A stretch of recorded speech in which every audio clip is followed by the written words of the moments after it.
V tem video vodiču o tem, kako s pomočjo ankete v Zoomu lahko zelo enostavno in hitro naredimo breakout sobe, torej sobice za skupinsko delo oziroma za diskusije v manjših skupinah.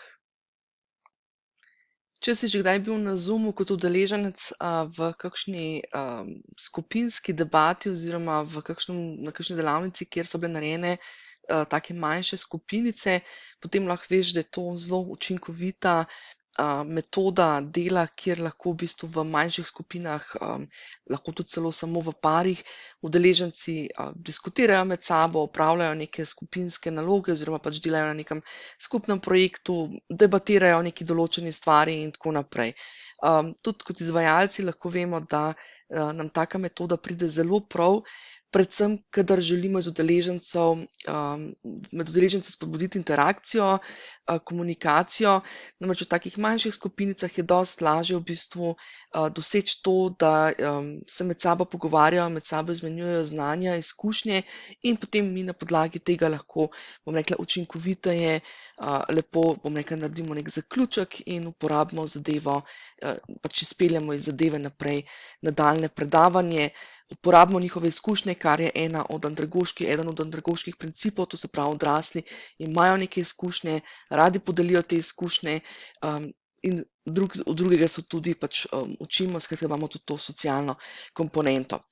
Zdaj pa tako, da v bistvu dostikrat se marsikateri izvajalec ustraši teh skupinskih, teh tako imenovanih breakout sobic, ker so mogoče majčkeno kompleksne ali kakorkoli, vzamejo nekaj časa, da se jih naredi. Tudi zadeva je taka, da v bistvu treba jih je delati na licu mesta, kar pomeni, vzamejo mogoče kakšno minutko, 2 časa ali pa dokler nisi zverziran, mogoče še kakšno več. Zato je v bistvu ena luštna varianta, kako kreirati te skupince zelo enostavno, hitro in na ta način, da so tudi udeleženci vključeni, skratka ni nekega tistega čudnega občutka, da zdaj mi tam nekaj delamo, oni nas pa čakajo. In to je s pomočjo ankete, skratka mi naredimo anketo, v kateri predpostavimo recimo, ne vem, da bojo 3 skupine, ki bojo delovale na podlagi, ki se bojo grupirale oziroma ustvarile na podlagi nekih odgovorov. Recimo, da vprašamo, ne vem, imate že izkušnje s kreiranjem spletnih tečajev, pa bi jaz naredila, ne vem, skupinico,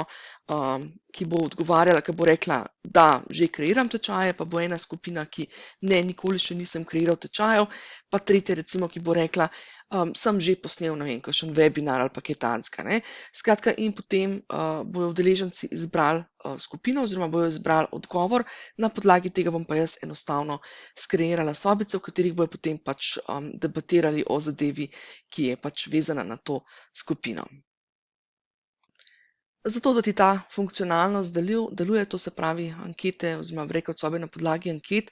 potrebuješ klasično verzijo Zooma, torej to je tako imenovan zdaj Zoom One, torej to je ta klasična licenca, ki jo uporabljamo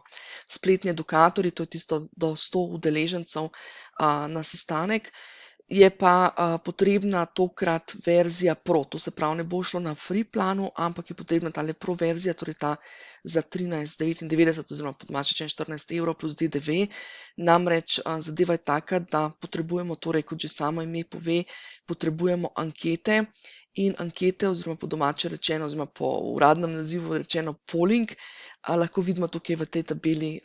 primerjalni tabeli vidimo, da pollinga na free planu ni, torej potrebujemo v bistvu to opcijo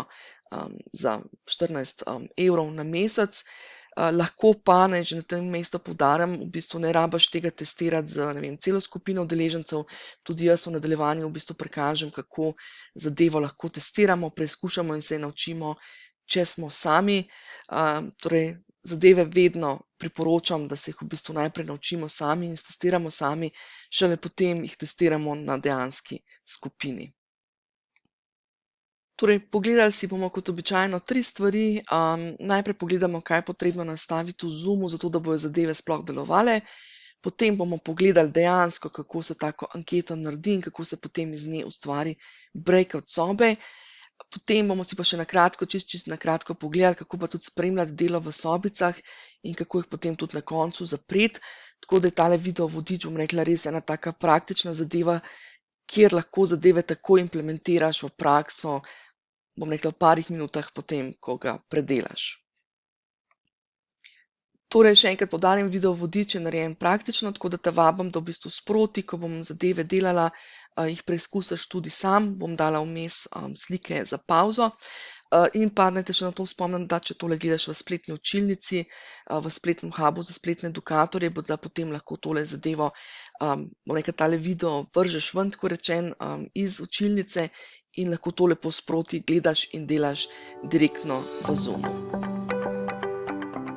Takole, to je bil en kratek uvod v to, kaj se v spletnem hubu za spletne edukatorje dogaja ta teden. Torej,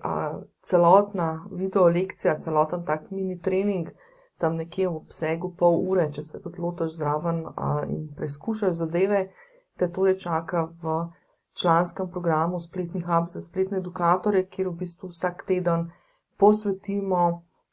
bom rekla, pol ure ali pa recimo eno pedagoško uro na teden posvetimo eni majhni zadevi z področja spletnega poučevanja, to je od video lekcij, izgradnje spletnih tečajev, do zoomanja, do orodij z področja edo-marketinga in edo-biznisa, spletnega edo-marketinga in edo-biznisa in tudi spletnim učilnicam in različnim, bom rekla, orodjem in tehnikam, kako uspešno in učinkovito moderiramo online programe. Poleg tega imaš v spletnem hubu za spletne edukatorje dostop pa tudi do celotnega spletnega tečaja Spletni edukator, ki pa v bistvu predstavlja osnovo za vse tiste, ki želite se naučiti izgrajevati spletne tečaje čisto od ideje do izvedbe, oziroma za tiste, ki jih že izgrajujete, da lahko majčkeno pobrskate, kako jih si še olajšate svoje delo oziroma kako še izboljšate oziroma naredite spletne tečaje bolj učinkovite. Tako da, celoten video trening torej na voljo v spletnem hubu za spletne edukatorje.